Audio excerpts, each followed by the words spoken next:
Հանուն Հոր եւ Որդվո եւ Օգվույն Սրբո ամեն։ Եսթերի գիրք 5-րդ գլուխ։ Եսթեր խնջույքի գհրավիրե թագավորը եւ Համանը։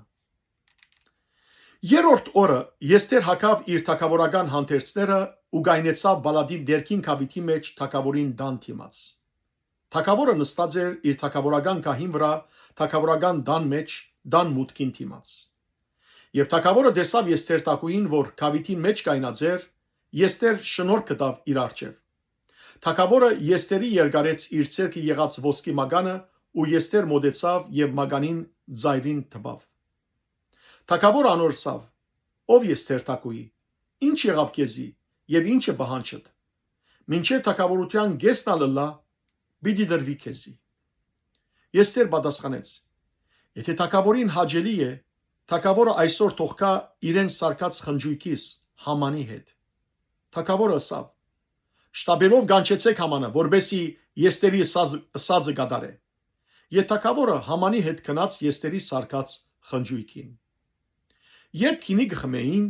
թագավորը Եսթերի ասավ. «Ինչ է խնդրանքդ, ըսե, ու քեզի պիտի դրվի։ Ինչ է բանջդ, մինչև թագավորության գեսնա լլա, պիտի գադարվի»։ Եսթեր պատասխանեց. «Իմ խնդրանքս եւ բանջս սա է. եթե թագավորին առջև շնորհք կտա, ու եթե թագավորին հաճելի է իմ խնդրածս տալ եւ բանջածս կատարել, թագավորն ու Haman դարձյալ թող կան իրենց համար սարքելի խնջույքիս եւ վաղը թագավորին ըսածը պիտի կատարեմ»։ Haman գծրակրե մուրտքեն մերցնել։ Haman այդ օրը ուրախ եւ զվարթ սիրտով դուրս ելավ։ Բայց երբ Haman թագավորին թուրը նստած տեսավ մուրտքեն, որ ոտքի չեր ելեր եւ իրեն համար դեղեն չեր շարժեր, Haman ցասումով լեցվեցավ մուրտքեի թեմ։ Բայց Haman ինքզինք զսպեց, իր դունը գնաց ու մարդ խրգելով իր բարեկամներն ու գինը զերեսը գանչել տվավ։ Haman անոնց պատմեց իր հարստության փառքին, իր որդիներուն շատության եւ այն բոլոր բաներու մասին, որոնցմով թագավորը զինք մեծուցեր էր, եւ թե ինչպես իշխանավորներեն ու թագավորին զարաներեն ավելի բարձրացուցեր էր։ Ապա Haman ասավ. «Նաեւ Եսթեր թագուհին թագավորին հետ ինձմեզատ ոչ մեկը հրավիրեց իր սարկած խնջույքին ու վաղվան համարալ թագավորին հետ իր քով հրավիրված եմ։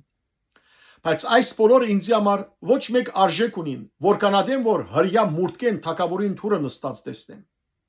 Անոր գինը զերես եւ անոր բոլոր բարեկամները իրեն պատասխանեցին. 50 գանկուն բարձրությամբ փայտ մտող շինվի ու վաղը արդու թագավորին ասե որ մուրտքե անոր վրա գախվի, իսկ տուն թագավորին հետ ուրախ սիրտով խնջույքին կրա։ Այս խոսքը Համանի հաճելի եղավ եւ փայտը պատրաստել տվավ։ Փառք ես Տեր Աստված մեր։ Ամեն։